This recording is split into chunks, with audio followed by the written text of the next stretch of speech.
Praise the Lord. Hallelujah. ഇത് നമുക്ക് കാണുവാൻ സാധിക്കും നമ്മുടെ കടങ്ങൾ വീട്ടി നമ്മെ സുരക്ഷിതരാക്കുന്ന ഒരു ദൈവത്തെ. പ്രിയപ്പെട്ടവരെ, സുഭാഷിതങ്ങൾ 19:17 തിരുവചനത്തിലൂടെ ഇന്ന് ഈശോ നമ്മോട് സംസാരിക്കുകയാണ്. ദരിദ്രനോട് ദയ കാണിക്കുന്നവൻ കർത്താവിനാണ് കടം കൊടുക്കുന്നത്, അവിടുന്ന് അത് വീട്ടും. പ്രിയപ്പെട്ടവരെ, ഇത് നമ്മുടെ ജീവിതത്തിൽ ഞാനും നിങ്ങളും ഏറ്റെടുക്കേണ്ടവരാണ്. പ്രിയപ്പെട്ടവരെ, നമ്മുടെ സമ്പത്ത് അർഹതപ്പെട്ട മറ്റുള്ളവർക്ക് കൊടുക്കുവാൻ നമ്മുടെ മനസ്സിനെ, നമ്മുടെ ഹൃദയത്തെ നമുക്ക് ഒരുക്കുവാൻ സാധിക്കണം.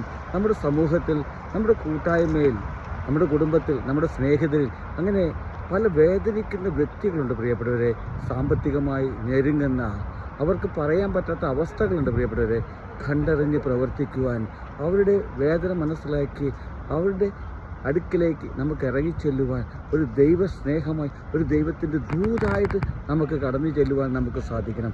അങ്ങനെ അവരുടെ വേദനയിൽ നമുക്ക് അവരെ സഹായിക്കാൻ സാധിക്കുമ്പോൾ, പ്രിയപ്പെട്ടവരെ, നമ്മുടെ കടങ്ങൾ മാറ്റി നമ്മെ സുരക്ഷിതരാക്കുമെന്ന് ഈശോ നമുക്ക് ഉറപ്പ് നൽകുകയാണ്. ഈ വചനം ഹൃദയത്തിൽ ഏറ്റെടുത്തുകൊണ്ട്, പ്രിയപ്പെട്ടവരെ, എനിക്കും നിങ്ങൾക്കും സാധിക്കട്ടെ മറ്റുള്ളവരിലേക്ക് ഇറങ്ങിച്ചെല്ലുവാൻ. ഹല്ലേലൂയ. ആമേൻ.